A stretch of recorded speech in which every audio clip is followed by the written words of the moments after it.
Perhaps, Mr. President, we can begin with what moved you to write Africa Leading from the Heart Now? Why did you write this book? What was your motivation? Yeah, thank you very much. I'm very happy to respond to your question. After my service, 12 years at the head of Senegal as President of the Republic, and after 25 years on the top administration in my country, I have occasion to travel in Africa to see also the problems, the major problem we are facing to this on this continent. So my decision was to bring my voice uh, for advocating on what Africa needs in terms of sitting in the global institutions. We know we are a very big continent with 30 million square kilometers. We are today 1.5 million, uh, 1.5 billion inhabitants. And in 25 years, exactly in 2050, we will be 2.5 billion. So with this huge capital of, resources, with this population, Africa needs to have better place in the world. That's why we are calling for the global reform of the financial architecture in the world. We need more facilities to access to capital market on the right way. We need also to initiate discussions with the credit rating agency to have better conditions for Africa in terms of borrowing money. And also I talk about the education of our youth. We are talking a lot about AI. What will be the position of Africa on this debate? We need in each country to put more uh, STEMs in the education systems to allow this big and huge population and very young to capitalize and to leapfrog for this AI, and Africa will be at the will be with this new digital revolutions. So I talk about all this issue on this book about also the rights for women to have less work in the domestic affairs in Africa. We need to empower women to avoid also the domestic work that we are seeing in the particularly in rural area how the African women are suffering. And we can, and I give a concrete example in the book, we can also avoid that by developing activities in that case. All right, then. Bon, je vais peut-être le reprendre en français, comme ça vous aurez le choix. L'écriture de l'Afrique au cœur a été un choix après mes états de service à la tête du Sénégal, constatant les problématiques en Afrique qui sont à peu près similaires dans tous les pays. Grande population, une population jeune, absence d'infrastructures majeures, absence d'industrialisation. J'ai voulu faire un plaidoyer pour que l'Afrique ne soit pas toujours perçue comme étant un problème de l'humanité, mais plutôt comme une solution à construire ensemble, puisque l'Afrique ne vient pas au banquet de l'universel les mains vides. Elle a son territoire vaste, elle a ses ressources humaines, ses populations, elle a ses ressources naturelles, énergétiques comme ressources agricoles, etc., etc. Donc, j'ai voulu faire un plaidoyer pour que l'Afrique soit mieux considérée dans le Conseil des Nations, qu'elle obtienne sa meilleure place dans la réforme du Conseil de sécurité des Nations Unies, pareil dans la réforme des institutions de Bretton Woods. Donc, ça a été vraiment une parole pour le compte du continent, parce que c'est un combat que nous devons mener, mais aussi, surtout, j'ai parlé de la jeunesse africaine, de sa place future et de son éducation, qui doit mettre l'accent sur les nouvelles technologies, sur l'enseignement des STEMs, afin que cette grande population en 2050 de 2,5 milliards d'habitants soit pourvoyeuse d'expertise en matière d'intelligence artificielle et non pas juste consommatrice, entre autres sujets majeurs que j'ai évoqués. Okay. Okay. I think we understood most of what you said there. I do now have a Yeah, translator that's going to help us as well. yeah, But yeah. Thanks. my next question to you then is, a lot of what you've talked about is not new. A lot of these issues have been with us for some time, and the solutions to these problems are known. The question is, why hasn't anything been done? Is it because there is no leadership to do the work, no political will to do the work? What is holding Africa back? C'est un sujet important. C'est vrai qu'on a l'impression que rien ne marche, mais en réalité, il y a une évolution. Déjà, l'Afrique vient d'intégrer le G20 comme membre permanent. C'est un processus très important.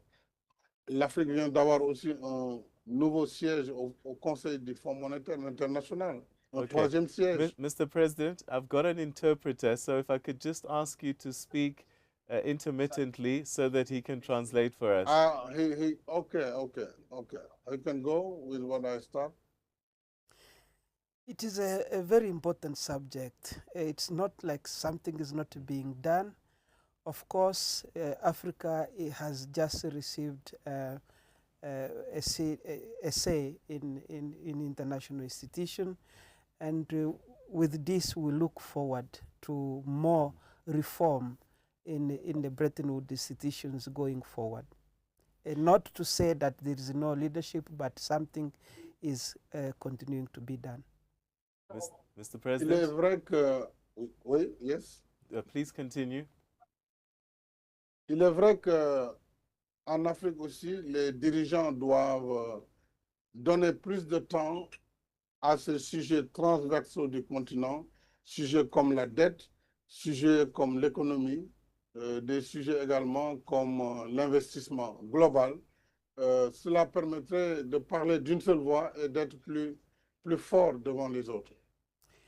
It is true and very important that leaders in Africa have to take these issues very importantly, mostly subjects like debt, like the economy, to make sure that they speak in one voice going forward in the global economy. Il est vrai aussi que l'Afrique est handicapée au quotidien par des défis, notamment le défi du terrorisme, par exemple. Quand vous voyez la carte de l'Afrique, aujourd'hui, que ce soit au nord, les problèmes qu'on a vers la Libye, dans toute la bande sahélo-sahélienne avec le terrorisme, et dans le Golfe, vers la Somalie, nous avons ces problèmes de terrorisme. Et vous l'avez même au Mozambique. Donc ça, c'est des défis du continent, dans le lac Tchad aussi. Et ces efforts nous retardent par rapport à nos efforts de développement. It's true that Africa is also handicapped by different aspects. For example, the issues of terrorism. If you look at the map of Africa, you see issues of terrorism coming up in from Libya to the Horn of Africa to the Sahel, like Lake Chad, even in Mozambique, for example. These are issues that handicap the development of the continent. So, how do we fix the leadership issue? Because we are seeing coups d'etats in Africa. We're seeing the military taking over countries. We're seeing presidents forcing their way to stay in power for their own enrichment and not for the people. How can the continent progress if we are dealing with these issues which we can eradicate? Oui, nous avons en ce moment des problèmes de coup d'État, surtout en Afrique de l'Ouest. Ça a été beaucoup dit. Nous avons aussi des problèmes dans la démocratie. Mais l'Afrique est une jeune nation, si on veut parler ainsi. La plupart des États sont indépendants depuis 60 ans et d'autres même depuis quelques années, 20 ans, 25 ans. Donc pour un pays, pour une nation, c'est assez jeune. Il y a encore des défis de démocratie, de respect des constitutions, mais ça ne doit pas nous bloquer dans nos efforts de développement. Il faut tout simplement continuer à travailler sur le volet économique, parce que si l'économie va bien, la démocratie va suivre nécessairement. Mais s'il n'y a pas d'économie, on ne peut pas non plus parler de démocratie, on parlera plutôt d'anarchie. Donc les deux peuvent aller ensemble, mais évidemment c'est un perpétuel combat qu'il nous faut mener ensemble. Indeed, we have a problem of coup d'etat, for example, in West Africa, and we have issues of a democratic process on a continent, particularly what you mentioned as leadership issues when it comes to democracy. But that cannot be a stumbling block for us to have a developmental continent. Rather, leadership have to focus on the economy, because if the economy goes well, the rest can go also well. The economy can function alongside the democratic process, because if the economy is functioning well, the democratic process also will go in a very good way. Alors, je voudrais ajouter le fait qu'un leader, on le formate, on le construit sur une longue durée. 25 ans, 30 ans, 35 ans pour avoir un leader vraiment mature, capable de comprendre les enjeux dans son pays, sur le continent et dans le monde. Aujourd'hui, malheureusement, nous faisons face à l'instantanéité. Et ça, ce n'est pas seulement en Afrique, en Europe, aux États-Unis et partout. Les phénomènes des réseaux sociaux ont fait qu'il y a une irruption sur la scène politique et que ceux qui parfois dirigent n'ont pas nécessairement suivi ce processus de maturation dans le temps. Cela aussi, on peut considérer, joue un rôle néfaste, mais ainsi va la vie, c'est le monde qui a changé, les choses sont devenues tellement plus rapides, les citoyens sont devenus eux-mêmes par les réseaux sociaux des émetteurs de nouvelles, et donc on est dans un monde totalement transformé. Donc il nous faut aussi, par rapport à l'absence de leadership, tenir compte de l'évolution de nos sociétés. I would like also to add that for leadership maturity, it takes time, perhaps more an evolution of even 25 years. But we are living in a more transformative world where the social media is playing a part. And then you have some actions that happen spontaneously where issues just rise up, and then leadership come up without necessarily having undergone that transformation of leadership grounding to have a capable leader that can lead society. But that is the nature of changes that we are facing today. And I think this is what we have to deal with going forward, in making sure that we have a capable leadership that lead the continent. Perhaps, Mr. President, you can take us back to your presidency.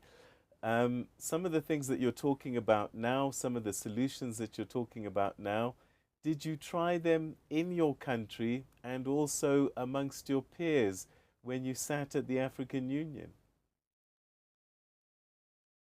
Oui, j'ai pratiqué ce que je dis en ce moment dans mon pays. Pendant 12 ans, j'ai d'abord engagé une réforme de l'éducation avec une concertation nationale en mettant tous les acteurs ensemble, les enseignants, les syndicats, la société privée. Yes, I practice all this that I am talking about in my country. First of all, by looking at the transformation of the education, by bringing together all stakeholders, including the teachers, the lecturer, in other words, the professors, as well as the unions that are in the education space to make sure that we transform the education sector in the country. Et nous avons donc changé le paradigme dans l'éducation pour mettre le focus sur davantage d'enseignement des sciences, mathématiques, engineering, ce qu'on appelle les STEMs.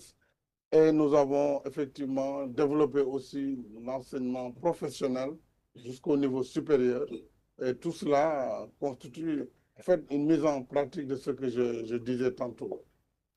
And we focused on changing the education system, particularly focusing on science and looking at STEM education, which also constitute what the broader science educations, and that is within the realm of what I have just said in transforming the education sector in the country. J'ai également dans le domaine de l'énergie, l'électrification rurale, développé un projet très important qu'on appelle le PUDC, Programme d'urgence de développement communautaire, avec 4 volets essentiels: l'accès à l'eau potable en milieu rural, l'accès à l'électricité, les pistes de désenclavement et l'allègement des travaux domestiques des femmes en milieu rural. I also focused on the provision of electricity, particularly changing the supply of energy in the rural area, focusing on rural women to access electricity, particularly at four stages. One, access to water, access to electricity, and making sure that there is overall access to services in terms of energy supply. Donc l'Afrique, avec près de 600 millions d'Africains encore sans électricité, ceci est réellement un challenge et tous les États, l'Union africaine, doivent en faire une priorité pour que l'accès universel à l'électricité, à l'eau potable et à l'assainissement vraiment soit une réalité dans un horizon de 5 ans, par exemple, ou 6 ans. C'est une possibilité si nous en faisons vraiment une priorité majeure. Indeed, Africa still have many challenges, including 600,000 people without electricity. It's a real challenge, and to believe that this can be done by providing access to electricity, access to clean drinking water, and this can be done in the next 5 years if there is a serious focus on transforming this so that it can accelerate the well-being of the continent. Mr. President, still with your presidency, when you look back now, do you have any regrets about perhaps towards the end how you handled matters? Because your critics will say that you tried to hang on to power, that you were suppressing opposition voices, and that you were stifling the media. And in the end, the people had to protest to get their way. Do you have any regrets in terms of how things played out and what you could have done differently? Je suis très étonné qu'on m'ait critiqué, moi qui étais un modèle de démocrate, qui me suis limité aux 2 mandats, qui est également défendu bien sûr mon pays contre l'insurrection et la déstabilisation, et qui ait voté une loi d'amnistie pour pardonner, y compris ceux qui ont par la suite gagné le pouvoir, afin de laisser derrière moi un pays apaisé. Je pense qu'on ne peut pas me faire ce reproche. Peut-être que ceux qui le font, soit ils sont partisans et ils parlent simplement pour critiquer, ou alors parce qu'ils ne sont pas bien informés, mais je ne vois pas de regret particulier sur ce que moi j'ai conduit comme président de la République du Sénégal. I'm very surprised about the criticism leveled against me because I'm a Democrat. I led by example by leading with 2 mandates. I led the democratic processes. I also issued amnesty for those who were politically charged and let them free, made sure that democratic procedures and processes are respected, and perhaps those who are leveling this criticism against my presidency are not perhaps well informed, and maybe they are just critics for the sake of criticizing me, but the record is there and set straight. Merci beaucoup. Thank you very much. What are your thoughts about the current administration and if Senegal is in safe hands now? Non, je ne vais pas commenter sur mes successeurs. Ce n'est pas dans ma nature de faire des commentaires sur eux. Donc, depuis mon retrait d'ailleurs, je suis souvent silencieux et c'est la ligne que je me suis imposée. Tant que parfois, exceptionnellement, sur des interpellations, je peux réagir. Mais je pense qu'ils sont sur place. Je leur souhaite la réussite pendant leur mandat. It's not in my nature to comment to my successor. I have taken an approach of keeping quiet, and I think I wish them success. Even whenever I'm called upon to say something, I decide not to say anything. All I can do is to wish them the best, and I know that they are doing what they are doing, and I can only wish them success. All right, and perhaps a final question, because the continent is so young and the young people of our continent are the most disillusioned, and we're seeing them on the streets protesting more and more. What's your message to them about the future of the continent and what they can do to perhaps steer the continent in the direction that's best for all? Oui, vous l'avez dit, nous avons une très grande population et très jeune. Donc cette population, il appartient d'abord au pouvoir public de leur donner des perspectives d'avenir. Donc c'est les éduquer et créer un environnement favorable pour l'emploi, pour l'investissement. C'est la seule voie pour les retenir sur le continent et leur donner un avenir prometteur. Évidemment, la jeunesse aussi doit comprendre que la vie n'est pas facile. Tout ne peut pas s'obtenir d'un coup, mais il faut des efforts dans le temps et il faut qu'ils travaillent aussi pour se réaliser.